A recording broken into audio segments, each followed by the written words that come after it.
got some great folks to introduce to you. This is going to be a fun hour. Start thinking of your questions now. So first, let's have Mr. John Levine.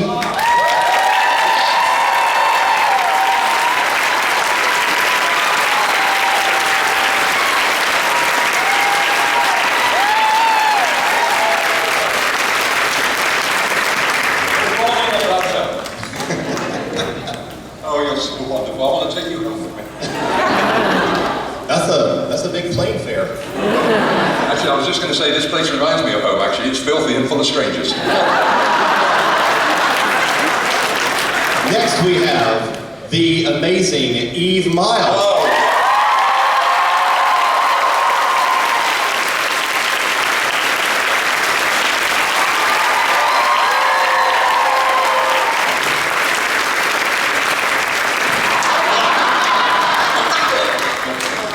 Stop it, it'll be gone.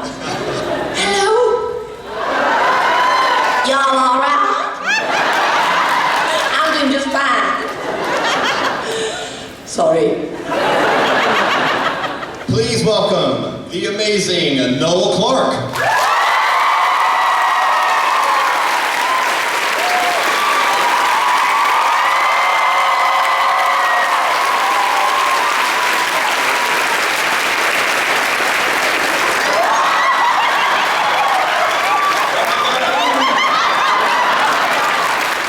Oh wait, was I supposed to have done that too? These British people. And please give a warm welcome to Mr. Gareth David-Lloyd.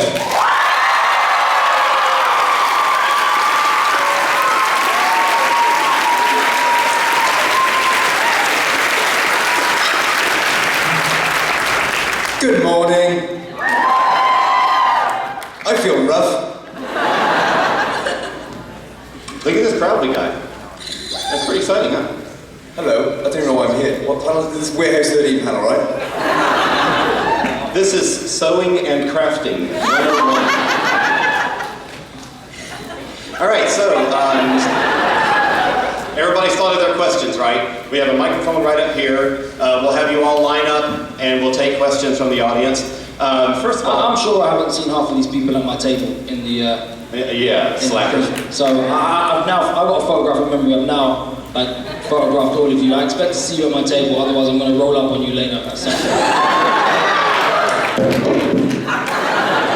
Yeah, I'm me. And Eve. I've got a gun. You ain't lying. First of all, have you had much chance to see any of Atlanta on this trip? Some of you, this is your first time here, I think. I've seen the ceiling in my hotel room, which is a very nice shade of white. I believe ladies call it eggshell white. To men, it's just white, but ladies call it eggshell white. I've seen Noel's ceiling in his bedroom. And it is eggshell white. She's also seen the floor and the wall of the bathroom. And a view of the city of Atlanta against the window. I've just had my face in Noel's pillow. Biting down. Hard on a That's bit. right, man. I'm a top, man. I'm a top. I don't...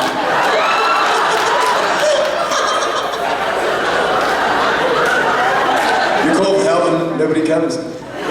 Except for Noel.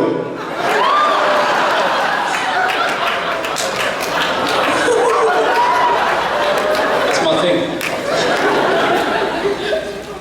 So, in short, no, is the short answer, not really.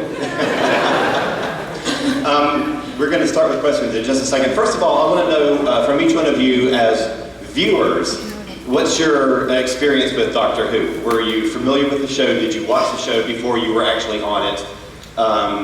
We'll start with Mr. Levine. Do you know what? I didn't hear a word of that. Oh, okay. What was it? As a viewer, how familiar with Doctor Who were you before you came onto the show? Oh, well, I mean, I used to watch Patrick Troughton and William Hartnell in the very beginning. I remember being a young lad and thinking, wouldn't it be nice to be in a show like that? And would you believe it, I ended up in it. But the organisers for a wonderful room. I've got a wonderful room, sliding doors, carpet, wall to wall. It's wonderful. I've never slept in a bloody elevator before. No, it was a remarkable show in the beginning, and when you think Sidney Newman just wrote it down basically on a napkin, and he had an idea of a space show, and then look what it's turned into. And I, like all the other people in all the other shows, I'm so proud of my part. We've left a good footprint behind, and there's nothing better than a show that is good over evil. So I'm very, very, very happy to have been a part of Doctor Who.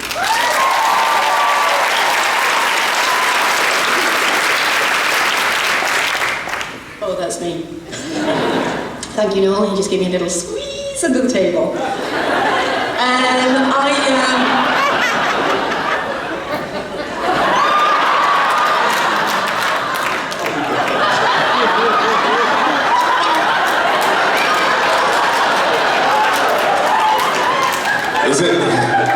Is it time for a skiing lesson?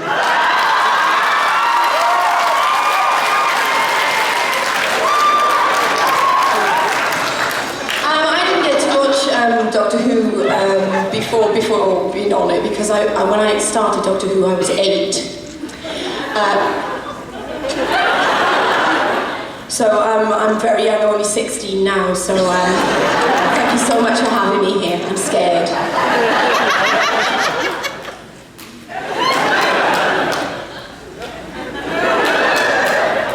Thank you, Noel. You're welcome, baby. Yeah, I used to watch Peter Davison. He's my dude, really. That was my doctor. I've told him that he's cool. Yeah. He's cool, and yeah, I'm still a fan. So when I see him, I'm like, dude, do you remember you were my doctor? He's like, yes, you told me. Many times. I was a fan beforehand, and I loved it. I won't lie, I did drop off because it kind of got to a place where. I grew up as well, and it kind of got to a place where I wasn't really sure I wanted to watch it, which is, I think, why people were worried when it came back, but, we brought it back. Absolutely. Thank you, Russell T. Davis. Russell T. No. Had you met Peter before this weekend? Oh yeah, many times. Okay. Yeah, many times. Gotcha. Okay. Sylvester McCoy was my doctor. I became more of a fan when I realised how good he was at playing the spoons.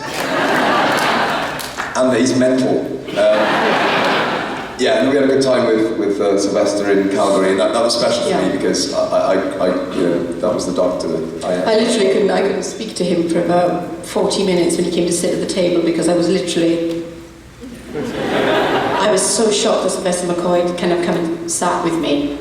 And because I'm such a huge fan of his, and he's such a lovely guy, and he came for dinner with us, and within 20 minutes he was up hitting people across the head with spoons. Not just people on the head, breasts, strangers just hitting their breasts with spoons. Everyone. It was a really good night. Yeah.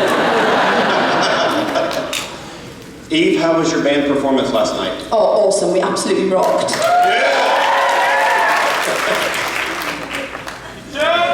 Were you there, guys? Did anybody come to band last night? Well done, thank you, Dad! I love you too, Dad. I'm so proud of you, Dad. Thanks for letting me come here, with me being 16 and all. Yeah, we were brilliant last night. Thank you to my ukulele player. Where are you? Dad, it's your turn! Thank you, Dad. You were brilliant at ukulele last night, and my trumpet player. Thank you, where are you? Thank you, Dad! Yeah, it was really good, thanks for asking. Fuck off! I haven't got a band. I'd like one, so if you want to join, come see me. And Gareth, my band. Gareth, how was the Blue Gillespie performance? Late. Yeah. No, we had a really good time. I was really surprised at the turnout. So thank you everyone that made it. You really made a great atmosphere, and we had a really good gig. Thank you. Tell us a little bit about the clip that we saw before we came on stage. I am alone. I just shot a film in Colorado, a zombie film, low budget, passion project, but one of the best experiences I think I've had as an actor. in the Rockies. Hopefully it'll be great. I know it's going to be good because You're in it. I'm in it. A lot. And I don't die. Or do I? It'll be out next year, so anyone that wants to catch it, you'll get a chance to go to all the festivals first, and then it's going out to the Kickstarter people to help make it possible, and then hopefully it'll get a release in the UK and across America. Very excellent. Thank you for bringing that. Share that with us. Okay, one final question for the table here, and I want to know, this is something you'll always be asked, of course, but from either Doctor Who or Torchwood, what was your favorite episode that you appeared in? Oh, it's me again, sorry. You mean in Doctor Who, because I wasn't in Torchwood. The Demons. The Demons was my favourite, The Green Death was my second, and the third. Three Doctors was my third. Because I'd come of age at that time and I'd learned to be very confident, and John Pertwee was always right behind me, helping me, and he kind of helped make me whatever I am. He helped make me what I am. And I love him and I miss him to this day. Actually, I had a tear over it last night. Well, of course, Unquiet Dead is very, very precious to me because that's basically where Russell T Davies kind of saw me and went, I'm going to write Gwen Cooper for her. So I have everything to thank that episode for. I mean, everything. That and my hairstyle was quite unique in it. I don't know why you're laughing. And then, of course, and I know this is me and Gareth's favourite, Countryside.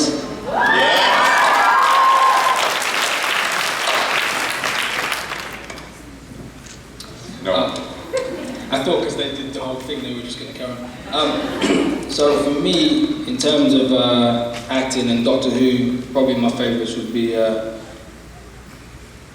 what was that? Was Rise of the Cybermen, and Age of Steel, probably because I got to play the two parts, you know, Mickey and Ricky at the same time and stuff like that. So, and in terms of Torchwood, you're probably going, what is he talking about? Because most of you have maybe not done your research and know this, but in terms of Torchwood, my favourite episode would be in season 1, episode 11. That's right. Combat, because I wrote it. That's right. You didn't know that, did you? I wrote it. Yeah, you knew. Thanks, Mum. I remember getting the script for that. I was really excited. I was like, Weevil Fight Club. Yeah, I did actually write a spec episode of Doctor Who. Russell was like, oh, darling, it's too dark, but we have a show called Torchwood. I'd like you to write it. Yeah, so episode 11, season 1, Combat, I wrote it. Yeah, that's my favourite. Yeah! As you said, Countryside, because just where it was shot, the subject matter, but the fact that the baddie in it, the monster in it was human, that's always a fun turn. And the family atmosphere we forged on the mountain, in the hotel in the Bracken Beacons was very special to all of us, I think. Yeah. And one final question, and this one is for Mr. Levine. You were on the show at a time, well, you came in at the end of Patrick Troughton's time when the ratings were flagging pretty badly. And were stayed on for the next 6 years when the ratings jumped. The Pertwee era was so successful, and then into the beginning of Tom Baker. It was a whole new renaissance for the show. But we're at a time now where the same thing is happening. After a 15-year break, basically, Doctor Who came back and is now this hugely popular worldwide phenomenon. What is it like for you, having been on the show at that time in the 70s, what's it like to see this resurgence of it now? Well, I can tell you right now, I was in Hollywood for 21 years, from 1989 to 2010, and so I missed this resurgence of Doctor Who, but when I heard Russell T Davies was doing it, I'd already heard that the man had a great talent.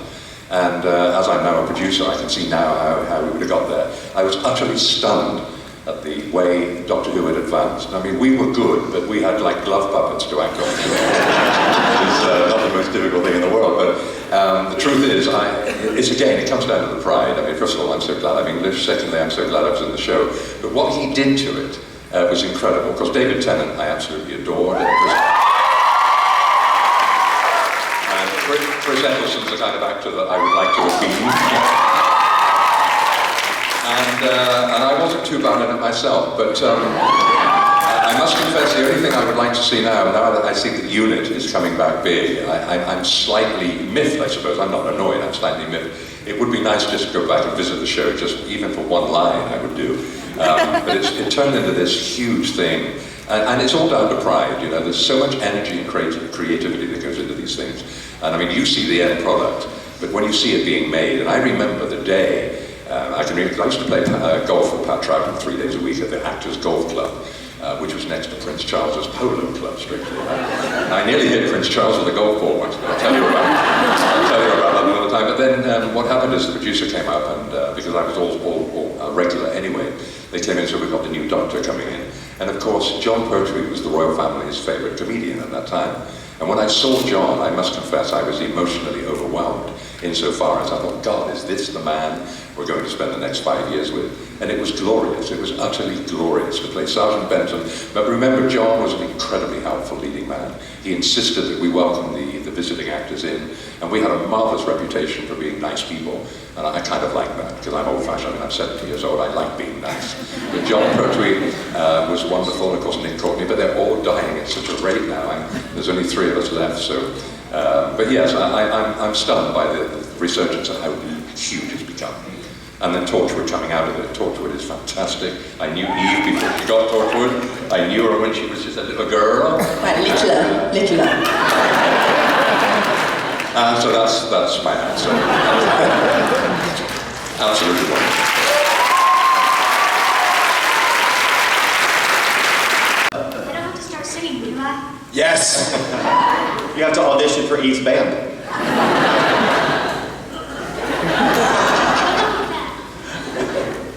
My first question is, what was the most fun scenes that y'all did in Doctor Who and Torchwood?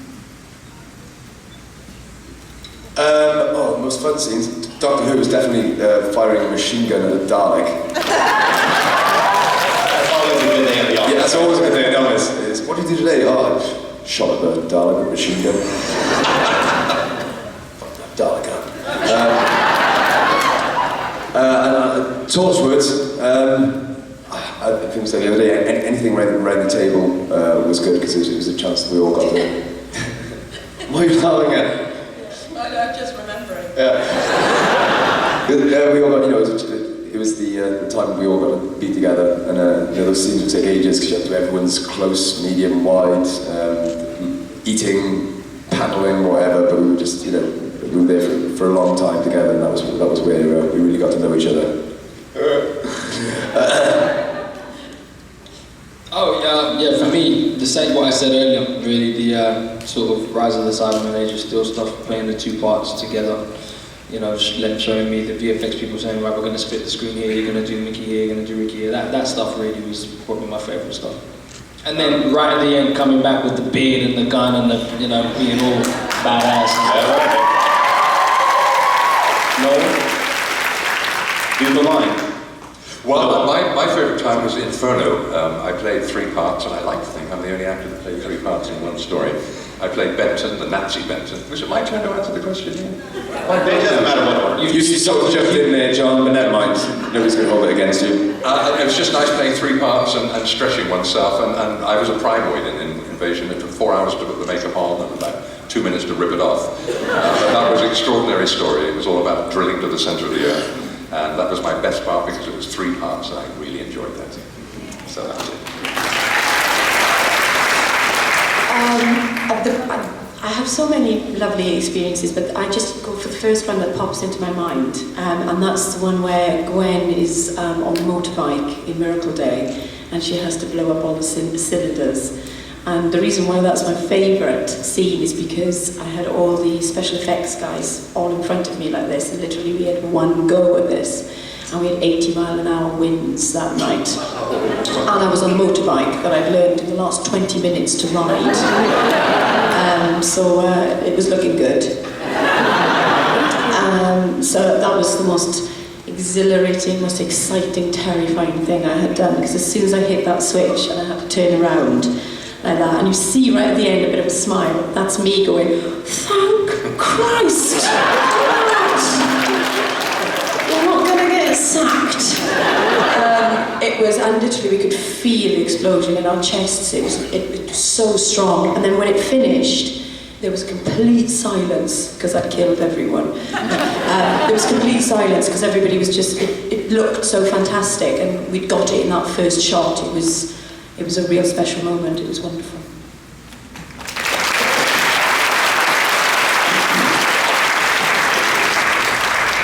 Can I also hear all of your best Southern accents? No, ma'am. Hi, I'm from Atlanta. Can I make my picture with you? I'm going on holiday to North Carolina.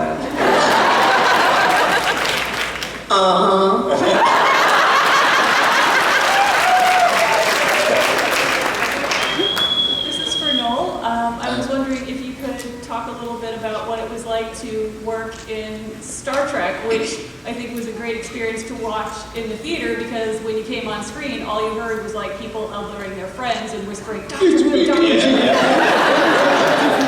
Yeah, I've heard that a lot of people are like, dude, I geeked out when I saw you as yeah, it was a great experience, you know.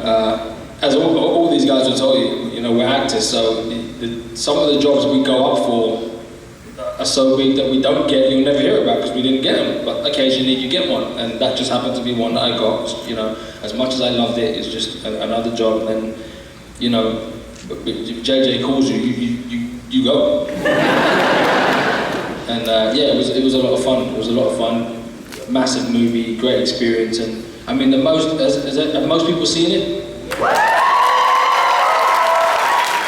I won't spoil it because but I knew what the part was. But for me, the greatest part was knowing that I was actually part of, you know what I'm saying? You know, because you can be in the film and just be in the film, but if you're part of, that makes it even cooler. So that for me was the coolest part. So thank you.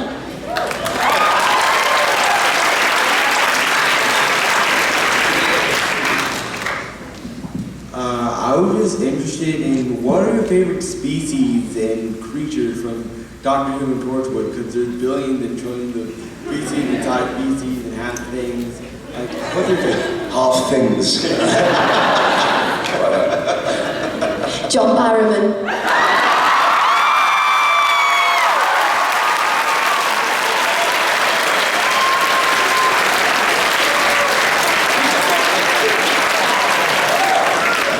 My favourite monster on Doctor Who was the Ogron, because they were half man and half animal, rather like my mother-in-law. That was my favourite because they look really great. But we work with so many monsters, it's very difficult to work out which is the nicest one. But the Ogrons were my favourite. Oh, that's a tough one. Cybermen are close to my heart because obviously I had a cyber girl in the basement for quite a while, and she looked great. So if we can go back to half things, then I'd say the half cyber woman, just because you got to see that figure. Yeah, for me, Cybermen. I guess that was the predominant, storyline for me. But yeah, Cybermen for me, definitely. May I just say I started my career as a Cyberman. I didn't know that. I was the first Cyberman in Invasion and one of the other stories which I've forgotten, but I started as a Cyberman. I love you.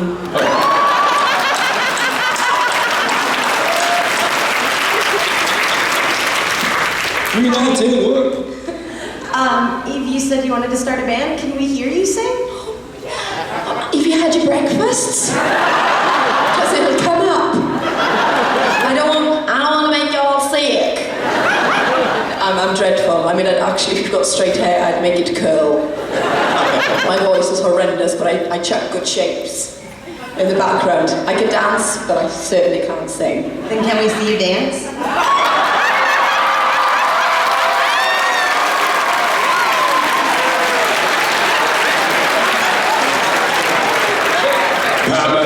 Pamela. you seem having a plastic hip? It's just a dream. Am I still in bed? I'm going to close my eyes and open them again and everyone will be gone. I'm going to get some eggs Benedict, a strong coffee, maybe get myself a hunky man to help me dress. Shit, I'm still here.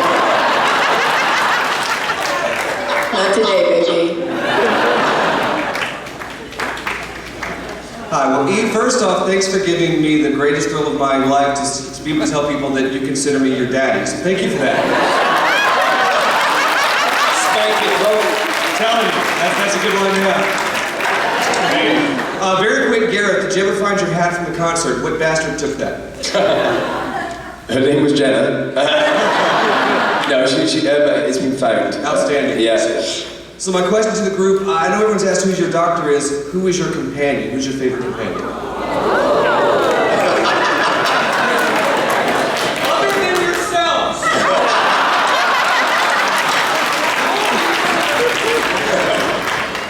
Martha Jones.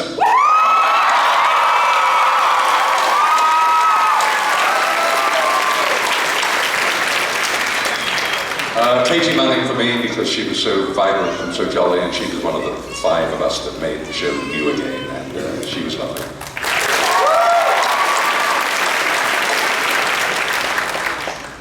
Sarah Jane. Sarah Jane.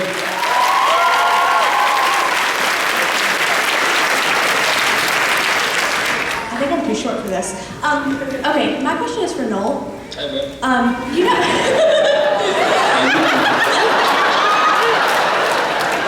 Okay, so pretty much everybody towards the end was Team Rose and 10.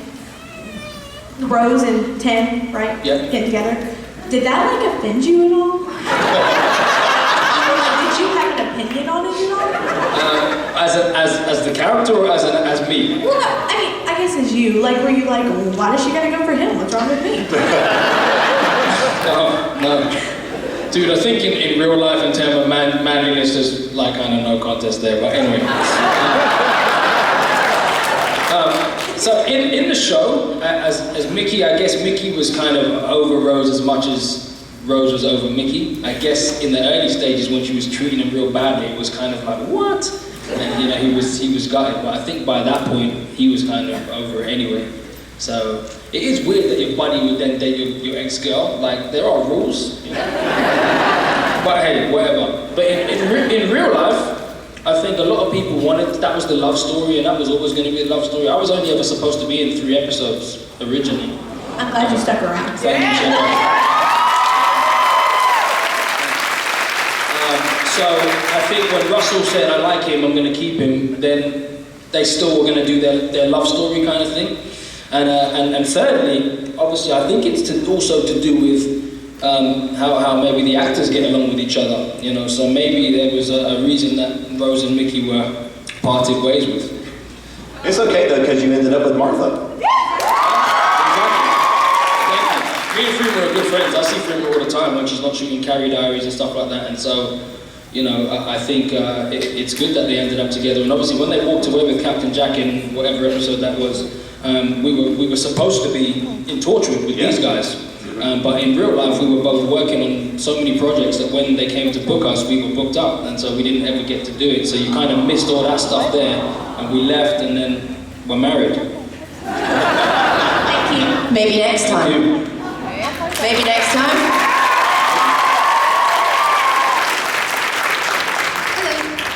Hello. Hey. I wanted to ask if it had been up to you to pick your character's love interests, would you have picked the same ones you got or a different one, and why? Interesting. I would definitely stick with Captain Jack. If a character is dating the leading character in a show, you get more lines.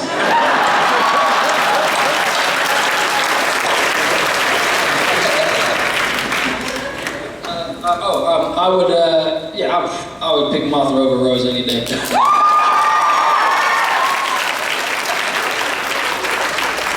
wouldn't mind Mickey tap both of that ass. Both of them. He's a player. Feed those ponies. Sorry.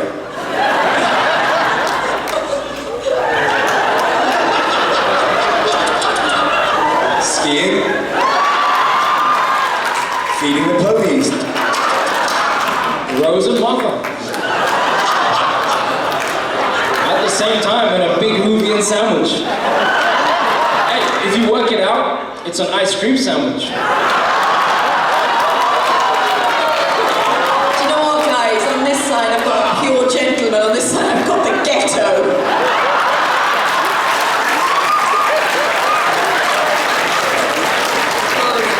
Crossing the line for the UK.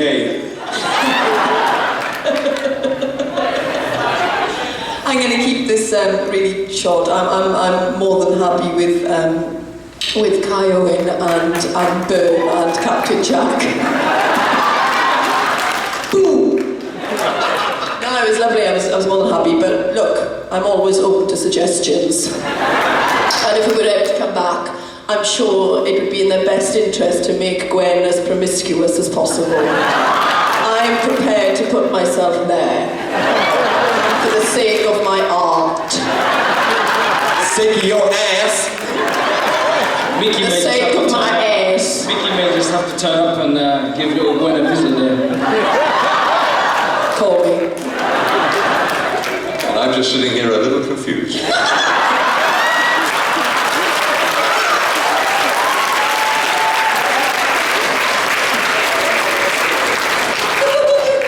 My question is, what do you miss most about being on the show, on Doctor Who and Torchwood? Getting paid.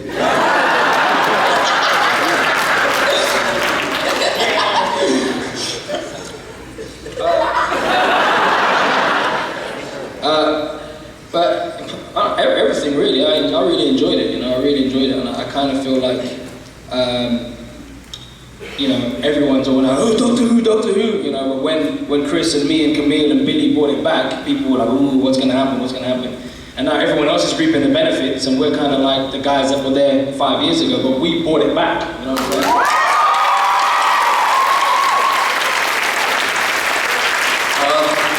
My opinion of it is, I know because I used to drive John Pertwee to work every day. I didn't have a car in those days, and I used to go to his house on the bus and drive his lovely Lancia Flavel, which was his dream car. And my joy as an actor who didn't think he was very good when I started, and some people say I wasn't very good when I finished, but it was to see the whole thing take place. You get your script, you look at it, you see what your part is, you see who you're playing opposite, and then suddenly you go into the rehearsal room, and then you go into the studio. And that was the time when my tummy used to turn every single week when we used to go to the BBC Blue Studio. I don't think they use it now. Yes, they do. The Jonathan Ross shows in there.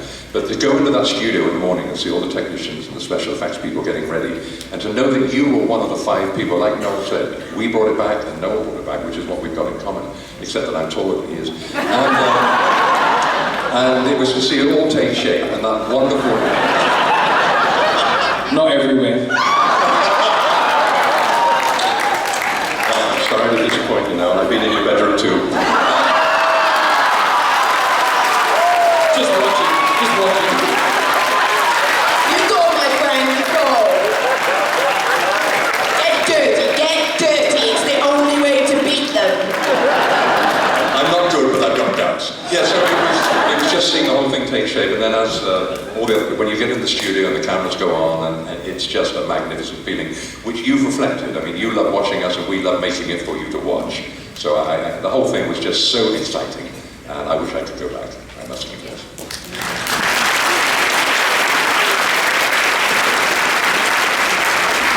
In all honesty, I miss the people.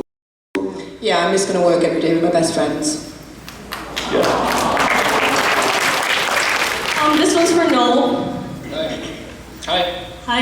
Yep. I love your hat, by the way. Yes. Thanks. Legend of Korra. Did you have any difficulties switching from Christopher Eccleston being the Doctor to David Tennant being the Doctor, and seeing how Mickey would react to the change of different people?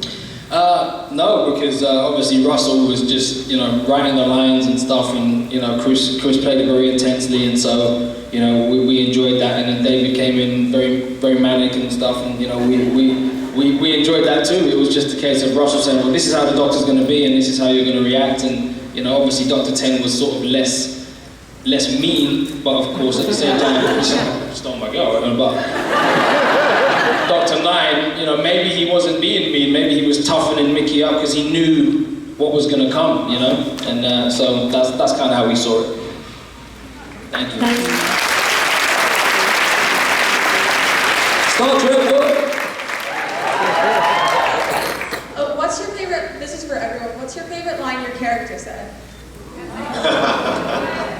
It's got to be the telephones. Phones aren't working, mobiles, landlines, tin cans, bits of string. Phones all broken. Hello? Anyone there? No, because the phones aren't working.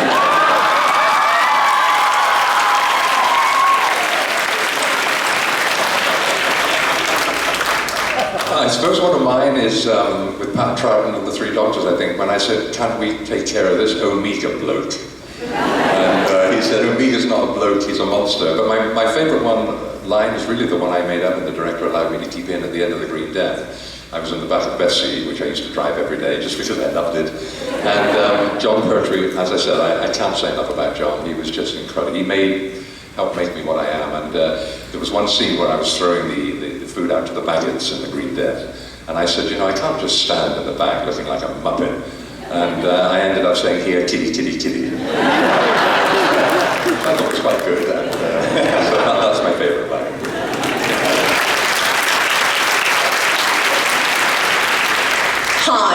Hi, excuse me, have you seen a blowfish driving a sports car? Oh, thank you.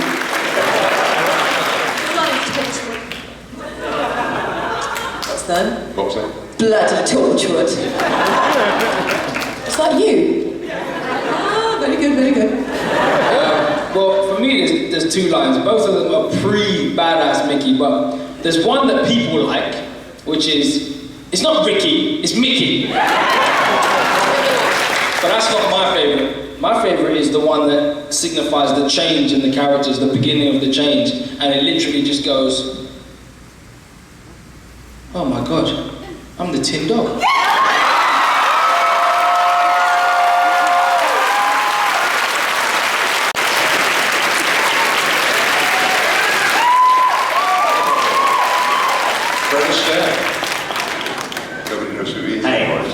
Hello, sir.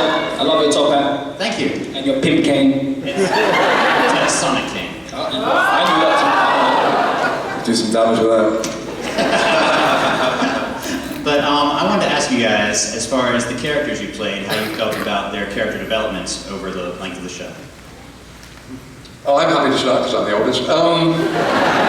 Well, I loved it because I started off as a secret agent in the first story with Patrick Troughton, and then they made me Corporal Benton, then I went Sergeant Benton, and then they made me RSM Benton, which is Regimental Sergeant Major. And I enjoyed it because I got £10 a week more. But I like the way Benton developed because, and again, it was all to do with Robert Delgado and John Pertwee helping me with all the kind of intricacies that you need when you're acting opposite two great actors like that. And the only compliment I ever had, which I was very flattered by, and this will impress you, my next door neighbour, when I lived in London, in Putney, just near where the boat race starts for We English, a man who moved in next door, and I used to play golf every Sunday morning, and I was walking out of the house, and this man came up to me and said, I saw you on Doctor Who yesterday.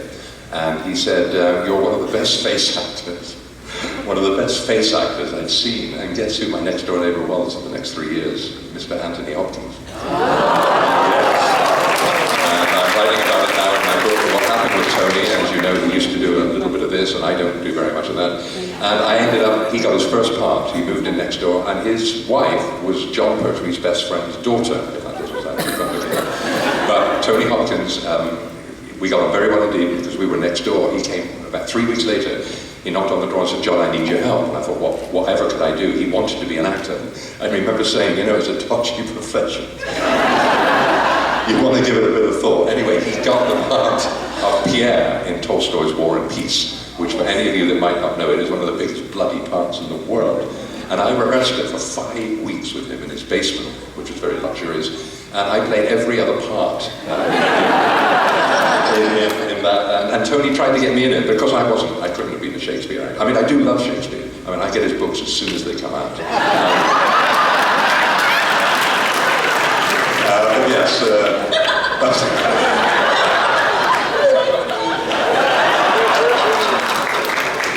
so to be or not to be.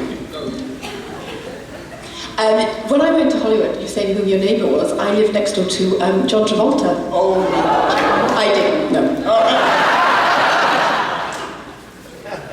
You need to tell me something later. Ooh, I love this panel.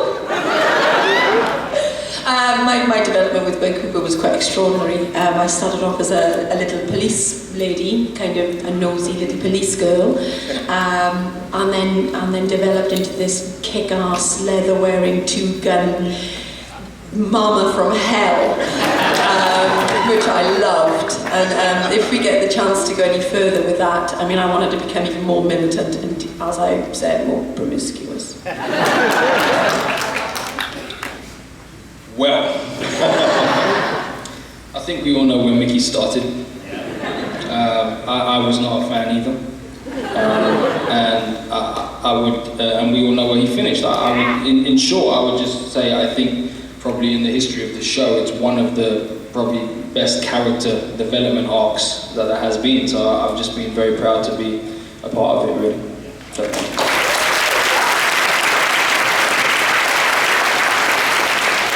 yeah, well, I started off as sort of tea boy, coffee boy, guy that sort of just fed and watered the team before they went out on their missions, and then a couple of lines here and there, and a couple of weeks into shooting, we were in the St. David's Hotel, I think, preparing for a read-through for one of the episodes, and Ross said, oh, by the way, Yama's got a cyber woman in the basement that he's had there for years, and it's a big secret that he's hiding from the crew. We're going to do an episode about it. It's going to be your episode. I couldn't believe it, because, you know, I just got used to playing this. I was thrilled just to be in the show, just have a couple of lines. I was under the impression the character was going to die as well, sort of towards the end of the first series. So that was good fun. And the development of the comedy, the dry wit, I think it started with Risen Mitten and Life Knife. You know, the sort of dry one-liners, when we started those in one episode, there were more and more of them started to creep in, and that was good fun as well. Thank you. We only have about 10 minutes left, so we're going to try to get through the questions. Okay, I'm just going to say, I think with Countryside as well, it was the first time we got Yanto out of a suit and into jeans, and that was quite a momentous occasion. I remember Russell T. Davies came up and said, I can't wait to get you out of that suit. This is for Gareth and Eve. What did it feel like starting Torchwood with all the expectations from the Doctor Who fans since it was a spin-off? Interesting. What was the question, sorry? I asked it once, listen.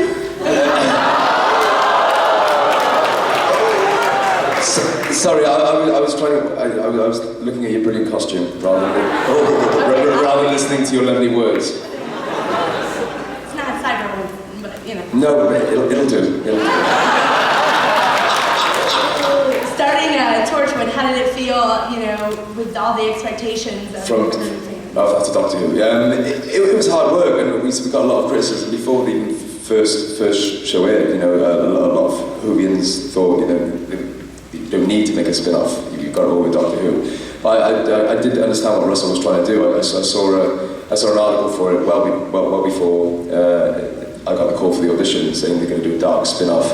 And you know, the characters in Torchwood are not allowed to be more human with Doctor Who because it's a family show, it's a kids show. You have sort of stripped down a lot of the sort of adult flaws, I'll call them. But what I liked about Torchwood was the fact the characters were flawed, they were human, which brought the fantasy element more closer to reality. That made that feel more real for me. And it's the type of sci-fi that I enjoy, where the characters in it are real. The more real the characters are, the more sort of realistic the escapism becomes.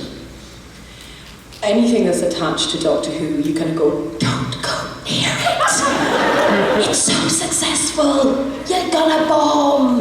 You know, and we will do feel like that. And I think that's what the response Russell got, first of all, when he was going to bring Doctor Who back, and he brought it back, and look at us now. It's huge. It was always huge, it's huge now, and it's, you know, it's worldwide, crazy phenomenon. It's wonderful. And then for Torchwood to come to be birthed from Doctor Who, and we are forever grateful to Doctor Who for giving us life, because that's what it did. It gave Torchwood life. Without Doctor Who, we simply wouldn't exist. We had a lot to live up to. And the only thing that we could do to prove people wrong was work hard and do it well and make Russell proud and to make the Who fans proud to have us as a part of your world. I hope we did that. Yes, you did. I'd like to make the minor's confession and say that I did not know the word Torchwood was an anagram of Doctor Who until last year. For shame. Hi. My question is for Noel. Hey, Hi. love your outfit. Oh, thank you so much. I'm a bad wolf too. So. Does that mean I can see your hotel room too later? Be careful what you wish for. My question is, Mickey initially turned down the offer to go with the Doctor and Rose into the TARDIS and see the universe. What made him go in the second time? Obviously the character just changed his mind because of the revelation of Sarah Jane saying that, you know, you can do more, I'm the Tin Dog, blah, blah, blah. In real life, it was those were my 3 episodes. Rose, was it Aliens of London or what? Aliens again, World War III. Yeah, those were my 3 episodes, and that was supposed to be it. But Russell really liked me, you know, he was like, oh, I really like you, darling, you're so wonderful, I would love to squeeze your little chocolate leg in one minute. Trust me, that's what he was saying. So he said to me, I'm going to put you in more episodes. And so I guess then Boomtown came along, which was the last one he had written. So 11 he hadn't written, brought me back there. Then I was in the last 2, and then he was like, I'm bringing you back. So it really was down to him, really. Well, thank you so much. Thank you.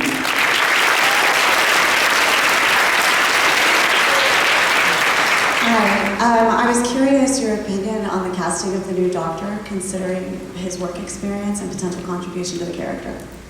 Awesome. Are those TARDIS leggings? Yep. That booty, Yes, I must say your bottom looks very lovely. In those TARDIS leggings. I do have a question. Is it bigger on the inside?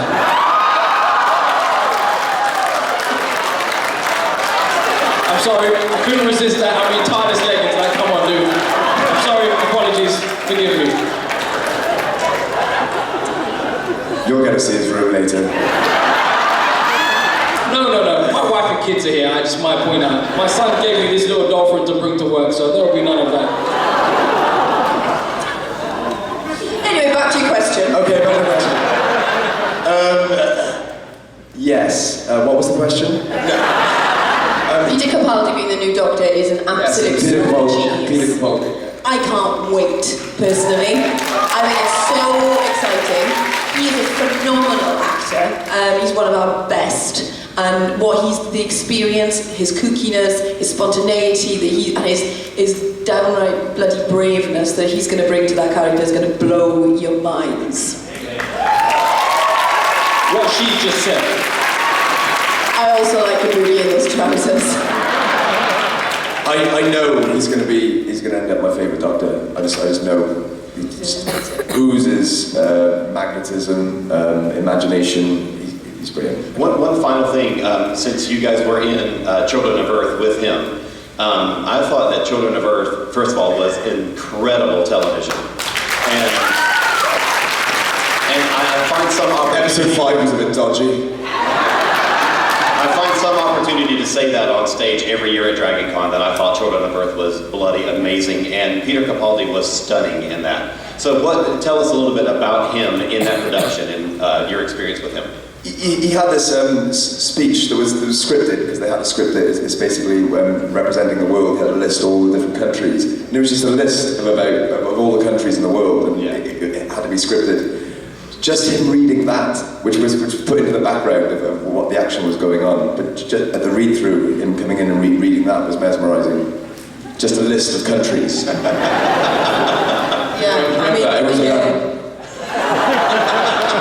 Because when you get lists like that as an actor, you go, thank God that's not me. Because you're like, that's hard work. And He didn't rush it, he took every country one by one and just took just the way he spoke.